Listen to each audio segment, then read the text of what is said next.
भ्रमणमा जाँदा परम्परागत बन्द भएका नाकाहरू खोल्ने सम्झौता भयो। त्यसले उत्तरी सिमानामा बस्ने नेपालीहरूका निम्ति आर्थिक विकासमा व्यावसायिक गतिविधिलाई तीव्र पार्ने कुरामा ठुलो मद्दत पुग्दैछ। ती खुल्दै गएका छन् भने मेरो हिन्दुस्तान भ्रमणको बेलामा तपाईहरुलाई थाहा छँदैछ, हामीले त्रिदेशीय समझदारी गर्यौं। नेपाल, भारत र बंगलादेशका बीचमा विद्युत व्यापार सम्झौतामा सैद्धान्तिक सहमतिमा हस्ताक्षर गरियो भने भारतसँग 10,000 मेगावाटको विद्युत व्यापारमा सम्झौता भएको पनि तपाईहरुले सुन्नु भएकै छ। त्यसको साथै कृषिमा क्रान्तिकारी परिवर्तन ल्याउनको लागि चीनसँग पनि भारतसँग पनि धेरै महत्त्वपूर्ण सहमति र सम्झौताहरू भएका छन्। त्यसैगरी अन्तर्राष्ट्रिय समुदायमा राष्ट्रसङ्घ होस् या जलवायु परिवर्तनको अन्तर्राष्ट्रिय सम्मेलन होस् या खाद्य सम्प्रभुतासँग सम्बन्धित अन्तर्राष्ट्रिय सम्मेलन होस्, नेपालको तर्फबाट हामीले सशक्त रूपमा नेपाली जनताका आवाजलाई मुखरित गर्यौं।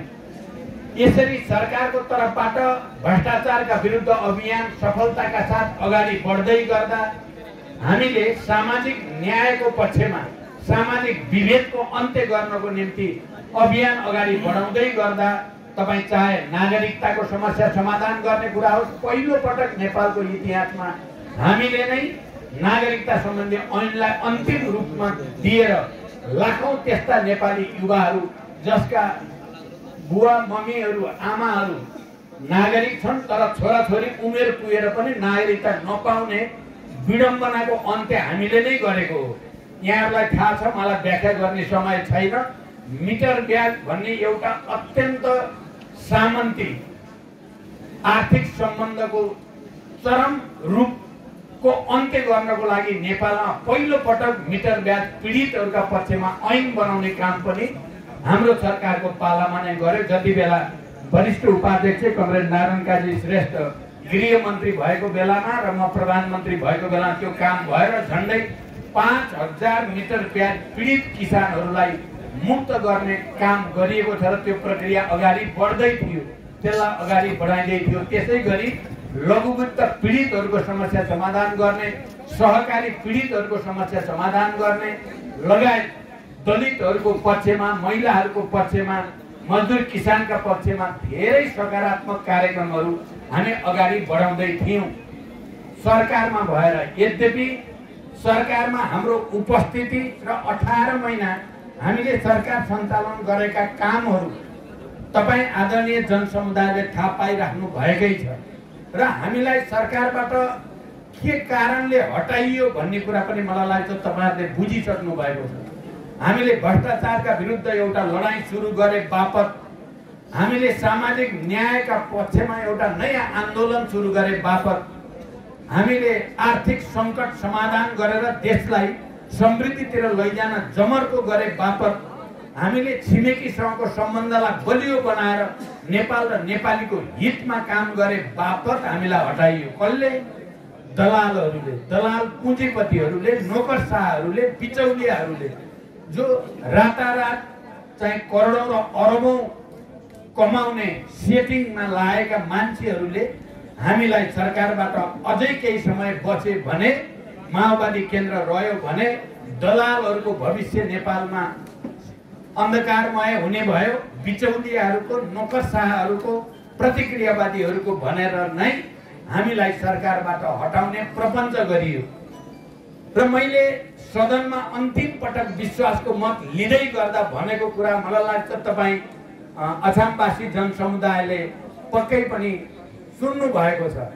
मैले भनेको थिएँ तिमीहरूले दलाल र बिचौलियाहरूका कुरा सुनेर हाम्रो नेतृत्वको सरकारले गरेका राम्रा कामसँग डराएर भ्रष्टाचारीहरूलाई बचाउनको निम्ति तिमीहरूले हामीलाई संख्याको बलमा, तथाकथित संख्याको बलमा हामीलाई सरकारबाट बाहिर जान बाध्य पार्दैछौ। तर मैले त्यहाँ भनेको थिएँ, याद गर, फेरि नेपालका मजदुर किसानसँग, फेरि नेपालका दलित, महिला, मुस्लिम, आदिवासी, मधेसी, थारू सबै जनतासँग एकाकार भएर त्यो तागत सहित हामी फेरि तिमी भ्रष्टहरूलाई कारबाही गर्ने तागत लिएर आउने छौं भनेको थिएँ।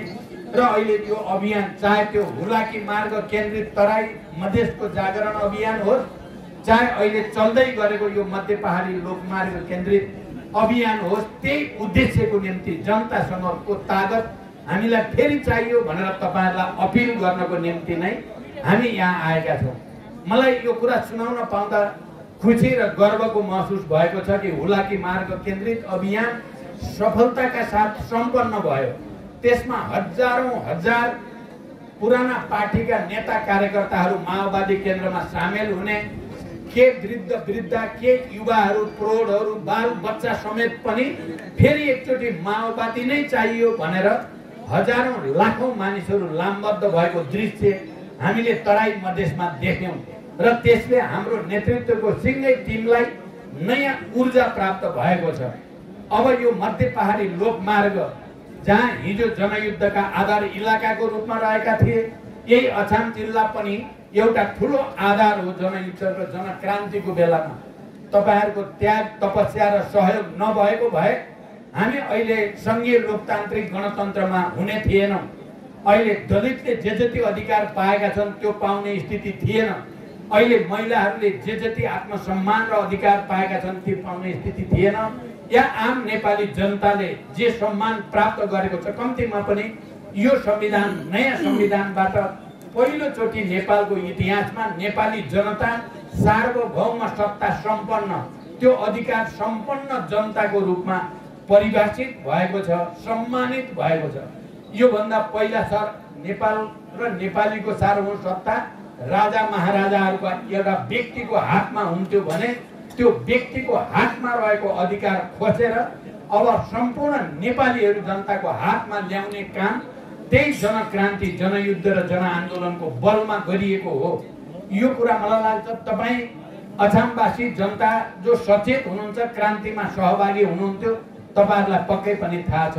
तर अहिले पनि प्रतिक्रियावादी या दलालहरू, नोकरशाहहरू, तिनीहरूलाई माओवादी केन्द्रले ल्याएको संघीय लोकतान्त्रिक गणतन्त्र, माओवादी आन्दोलनका कारण या जनक्रान्तिका कारण, जनआन्दोलनका कारण प्राप्त भएको दलितको अधिकार, महिलाको अधिकार, आदिवासीको अधिकार, मजदुर किसानको अधिकार खोज्ने धुनमा छन् ती दलालहरू र हामी तिनलाई कुनै हालतमा यो खोज्न दिने छैनौं भनेर संकल्पका साथ हामी आफैले आफ्नो पनि आत्मसमीक्षा गरेर हाम्रा कहीं त्रुटि कहाँ भए, हामीले हाम्रो वर्गलाई अलि जति दरोसँग समात्नु पर्थ्यो, हाम्रो समुदायलाई, हाम्रो विचार र राजनीतिक मुद्दालाई त्यति दरो समातेनौं। हामीले कहीं न कहीं हामीले पनि कमजोरी गर्यौं भनेर भर्खरै सम्पन्न भएको केन्द्रीय समितिको बैठकबाट हामीले आत्मालोचना गरौं, आत्मसमीक्षा गर्यौं र यो यथास्थितिलाई तोड्दिनुपर्छ।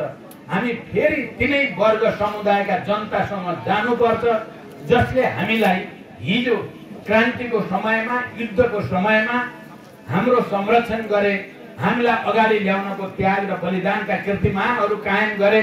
ती जनसमुदायसँग एकचोटि गएर आत्मसमीक्षा सहित अपिल गर्नुपर्दछ। तपाई हामीले लडेर रगत बगाएर ल्याएको अधिकार खोज्ने कुचेष्टा हुँदैछ। हामी चाहन्छौं यो संविधान जो बनेको छ यो अझै पूर्ण छैन। हामी समाजवादी संविधान चाहन्छौं। यो संविधानमा समाजवाद उन्मुख राज्यको कल्पना त गरेको छ तर समाजवादी भइसकेको छैन। त्यसकारण हामी अहिले पनि सबै जनताको अधिकारलाई अझ पूर्णतामा लान चाहन्छौं। तपाईहरुलाई थाहा छ यो सिस्टम जो आएको छ यो एकातिर कम्युनिस्ट क्रान्तिकारीहरूको युद्ध र आन्दोलनको बलमा आएको छ भने अर्को चाहिँ सामन्ती निरङ्कुशतावादीहरूको कुकर्म र उनीहरूको गलत कामका कारणले पनि जनतालाई सचेत हुन मद्दत पुर्याएको छ। यो सबैको परिणाम आज देश संघीय लोकतान्त्रिक गणतन्त्रमा छ।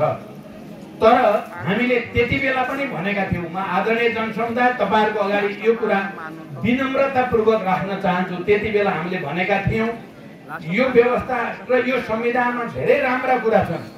सबै उत्पीडित वर्ग समुदायको पहिचान र अधिकारको कुरा गरेको छ, राम्रो कुरा हो।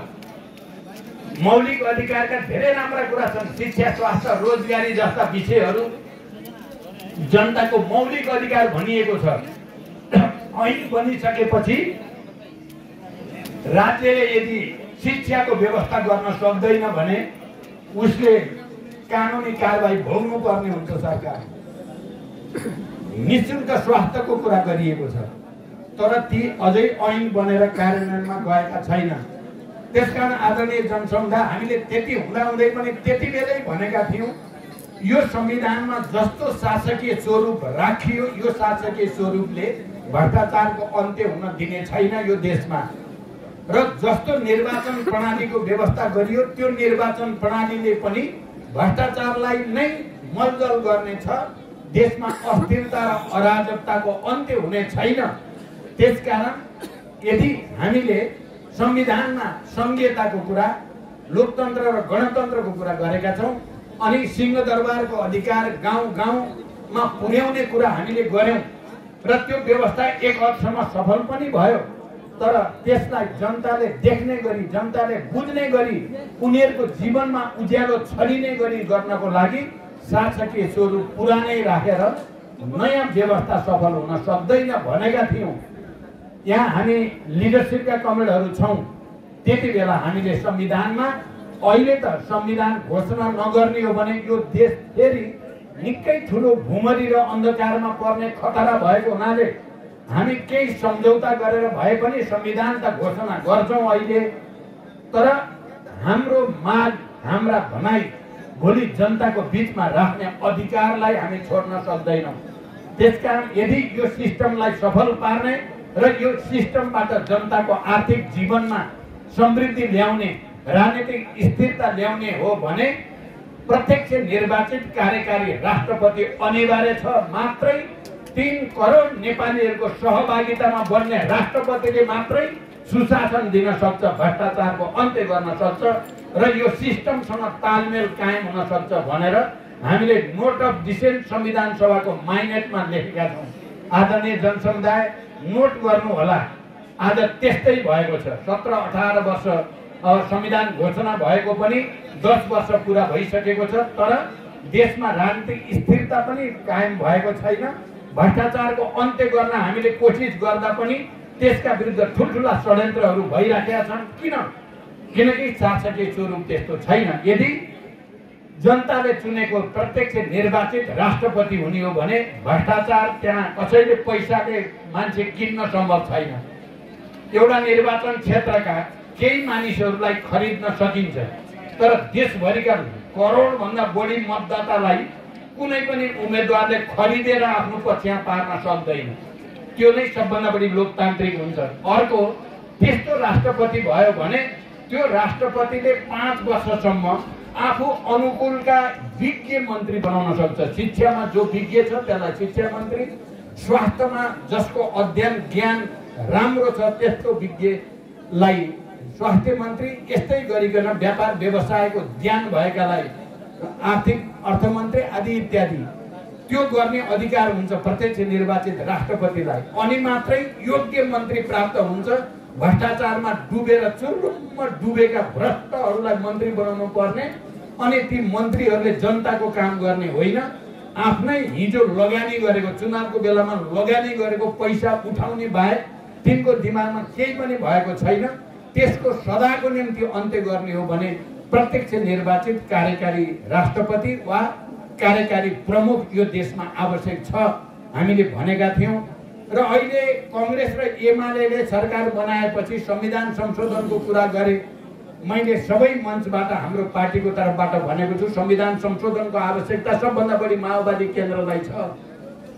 संविधान संशोधन, किनकि हामीले त संविधान सभामा नै भिन्न मत लेखेर आएका छौँ। भोलि उचित समयमा त्यसलाई जनताको बिचमा लानेछौँ, उठाउनेछौँ र त्यसलाई स्थापित गरेर 2/3 बहुमतको बलमा हामी त्यसलाई फेरि संशोधन गर्नेछौँ भनेको हुनाले हामी संविधान संशोधनको पक्षमा छौँ। यो निर्वाचन प्रणाली धनीहरूले अलि जाली फटाले जित्ने खालको निर्वाचन प्रणाली छ। जोसँग बढी पैसा छ, जसले 2 नम्बरी गरेर पैसा कमाएको छ, पैसा खर्च गर्छ, अनि त्यसले चुनाव जित्ने, सर्वसाधारण जनताले चुनाव जित्न नसक्ने खालको निर्वाचन प्रणाली छ। यो निर्वाचन प्रणालीका विरुद्ध पनि हामीले नोट अफ डिसेन्ट लेखेका थियौँ संविधान बनाउने बेलामा। त्यसकारण अब समय आएको छ संविधान संशोधन गरियोस्। त्यसकारण यस अनुसार संविधान संशोधन गरियोस् कि जनताको अधिकार अझ बढी प्राप्त होस्। दलितहरूले, महिलाहरूले, आदिवासीहरूले, मजदुरहरूले, किसानहरूले, मधेसीहरूले, थारूहरूले, मुस्लिमहरूले पाएको अधिकार थपियोस्। हामीले त भनेका छौँ महिला 50% भन्दा बढी छन्, त्यति नै प्रतिनिधित्व सुनिश्चित गर्ने गरी संविधान संशोधन गरौँ। दलितहरूलाई विशेष अधिकार र दलित विकास प्राधिकरण मार्फत उनीहरूको शिल्पको विकास गरियोस्। तपाईलाई थाहा छ, म प्रधानमन्त्री हुँदा पछिल्लो पटकको नीति कार्यक्रम र बजेटमा दलित विकास प्राधिकरणको कुरा गरिएको छ।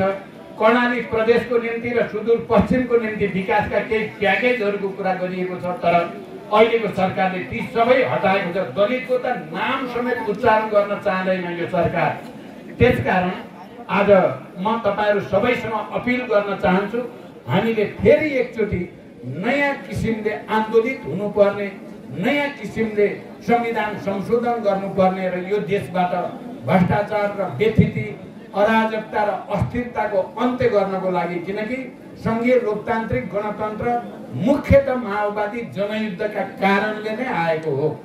त्यसमा पछिल्लो चरण ज्ञानेन्द्र शाहले, जसले सम्पूर्ण सत्ता आफ्नो हातमा लिएर नेपाली कांग्रेस लगायतका दलहरूलाई पनि तिनका नेताहरूलाई गिरफ्तार गर्न थालेपछि, उनीहरूलाई नजरबन्दमा राख्न थालेपछि मात्रै हामीसँग सम्झौता भएको। नत्र त्योभन्दा अगाडिसम्म ज्ञानेन्द्रले पुरै सत्ता आफ्नो हातमा लिएर सबै संसदवादी पार्टीका नेताहरूलाई पनि गिरफ्तार नगरेको भए, उनीहरूलाई नजरबन्दमा नराखेको भए, या उनीहरूलाई भूमिगत जान बाध्य नपारेको भए माओवादी र सात राजनीतिक दलको बीचमा 12 बुँदे समझदारी हुँदैन थियो। किनकि 2 दिन अगाडिसम्म ती पार्टीहरू राजतन्त्रकै पक्षमा थिए, गणतन्त्रको पक्षमा थिएनन्। त्यसो भएर कहिलेकाहीँ म ज्ञानेन्द्र शाहलाई नेगेटिभली, नकारात्मक रूपले धन्यवाद भन्ने गर्छु, तिमीहरूले धकेलेर। किनभने उहाँहरू बिन्ती पत्र चढाउँदै हुनुहुन्थ्यो ज्ञानेन्द्र शाहलाई, प्रभु मलाई प्रधानमन्त्री बनाउनु पर्यो, म ठीक गर्छु भन्दै हुनुहुन्थ्यो उहाँहरू। तर ज्ञानेन्द्रले उनीहरूलाई त्यति पनि मान्नुको सट्टा बरु धकेलेर माओवादीतिर पुर्याइदिएको हुनाले मैले कहिलेकाहीँ ज्ञानेन्द्र शाहलाई धन्यवाद भन्ने गरेको छु। जे होस्, अहिले अब एकचोटि फेरि समय आएको छ। हामी चाहिँ स्थिरताको निम्ति, आर्थिक विकासलाई गति दिनको निम्ति र देशमा भ्रष्टाचारको अन्त्य गर्नको निम्ति हामी फेरि एकजुट भएर आन्दोलित हुनुपर्ने बेला आउँदैछ। हामीले सरकारलाई खबरदारी गरेकै छौँ, तर सरकार उल्टो बाटोमा हिँडेकै छ।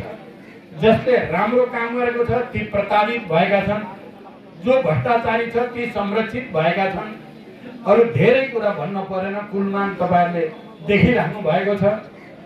विद्युत प्राधिकरणको अरू पनि थुप्रै त्यस्ता अहिले भर्खरै पनि देखिँदैछ। एक थरीलाई जो आफ्नो नजिकका, आफ्नो भनेको मान्ने मानिसहरूले भन्ने गर्छन्, आफ्ना अनुमानहरू जतिसुकै अपराध गरे पनि त्यसलाई चोख्याउने, बचाउने आफ्नो अलिकति आलोचना छ भने त्यो अपराधै नगरे पनि विभिन्न बहानामा त्यसलाई प्रताडित गर्ने र त्यसलाई दोषी करार गर्ने विभिन्न प्रपञ्च भएका छन्। र यसको अन्त्य गर्नको लागि पनि हामी सम्पूर्ण जनसमुदाय एक हुन जरुरी छ।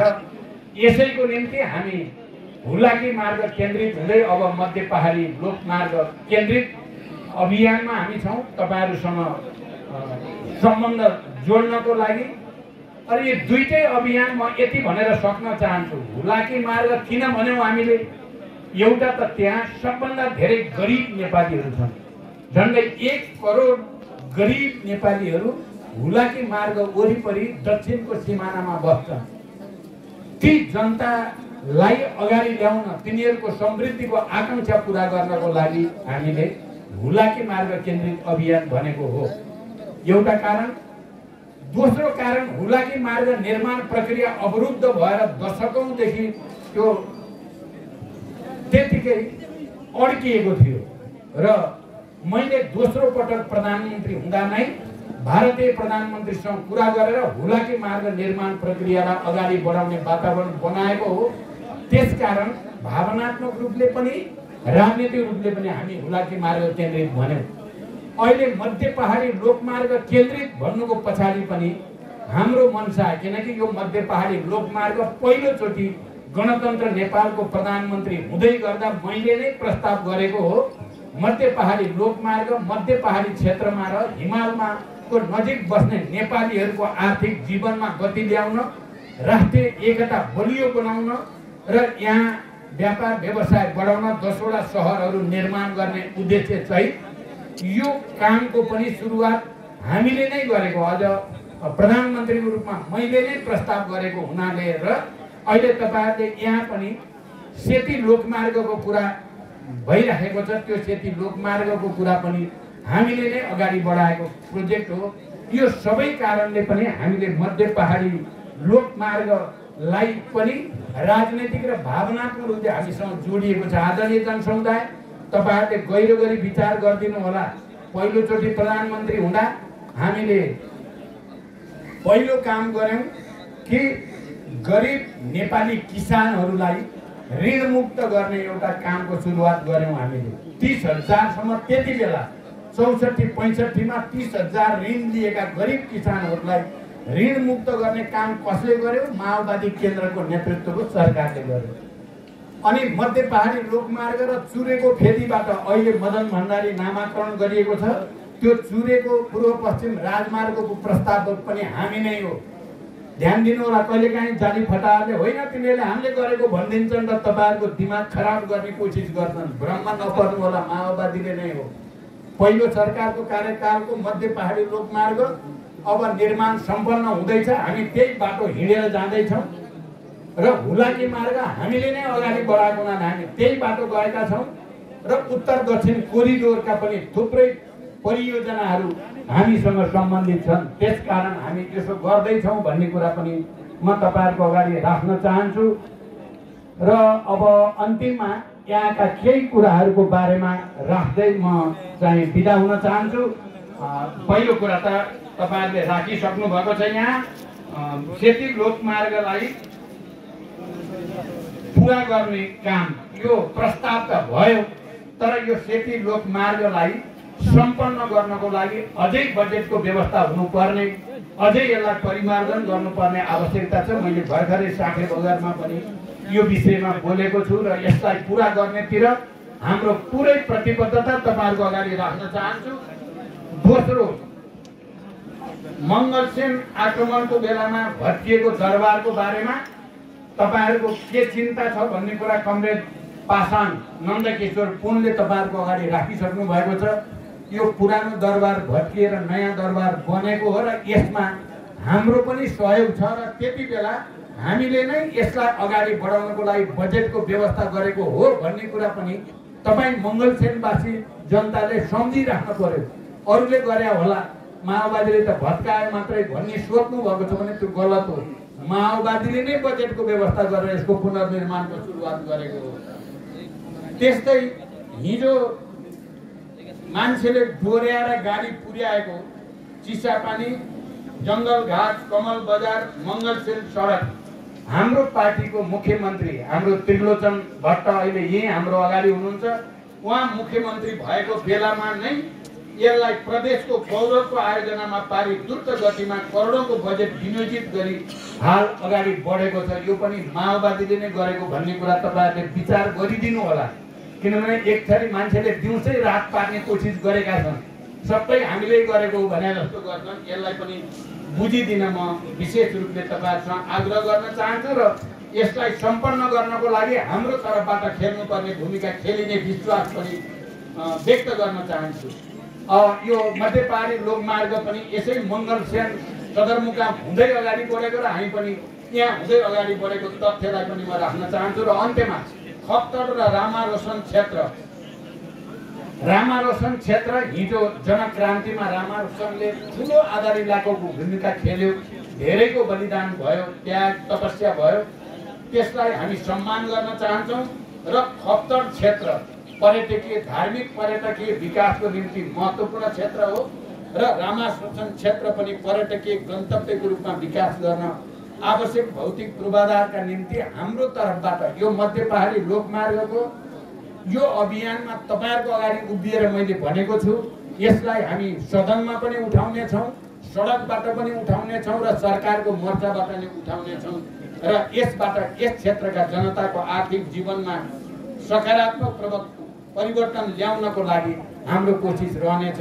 यसको साथै भर्खरै यहाँ अछाम छिर्दै गर्दा मलाई कहिलेकाहीँ आछाम र अछाम भन्ने शब्द चाहिँ कहिलेकाहीँ कन्फ्युजन जस्तो हुन्छ। अछाम जिल्ला छिर्दै गर्दा मैले पहिला त्यो आगजनीबाट क्षति भएको साँफे बगरको चाहिँ क्षेत्रको अवलोकन गरेँ र त्यसको पुनर्निर्माणको निम्ति प्रदेशबाट र स्थानीय तहबाट केही सहयोग भएको तर सङ्घबाट खास सहयोग अहिलेसम्म भएको छैन भन्ने कुरा सुने। त्यस्तै जयगढ बजारमा पनि आगजनी भएको र त्यहाँ राहत आवश्यक भएको कुरा मलाई भनिएको छ। यी दुईटै आगजनीमा पीडितहरूलाई राहतको निम्ति पनि हाम्रो अभियान टोलीको तर्फबाट सरकारको ध्यानाकर्षण गरिने र आफ्नो तर्फबाट पहल गरिने विश्वास दिलाउन चाहन्छु। त्यसै गरी बैलपाटाको अस्पताल यहाँ मलाई हिजो स्वास्थ्य मन्त्री र शिक्षा मन्त्रीको भूमिका खेल्ने हाम्रो यो प्रदेशका इन्चार्ज कमल गिरिराज मणिले सम्झाउँदै हुनुहुन्थ्यो। निकै धेरै मेहनत गरेर यो बैलपाटा अस्पताललाई यहाँ कायम गरिएला यहाँबाट झिक्ने धेरै ठुलो कसरत भइरहेको थियो। यो फेरि सङ्घीयताको र यस क्षेत्रका जनताको स्वास्थ्यको निम्ति धेरै महत्त्वपूर्ण हो। हामी अघि आउँदै गर्दा बैलपाटा अस्पतालको थोरै अवलोकन पनि गऱ्यौँ, त्यहाँका डाक्टर र कर्मचारीहरूका कुरा पनि सुन्यौँ, हामीले ज्ञापन पत्र पनि दिएका छौँ। त्यसको स्तर उन्नतिको लागि पनि त्यसको सुचारू गर्नको लागि सङ्घबाट केही बजेटको आवश्यकता भएको महसुस हामीले गरेका छौँ।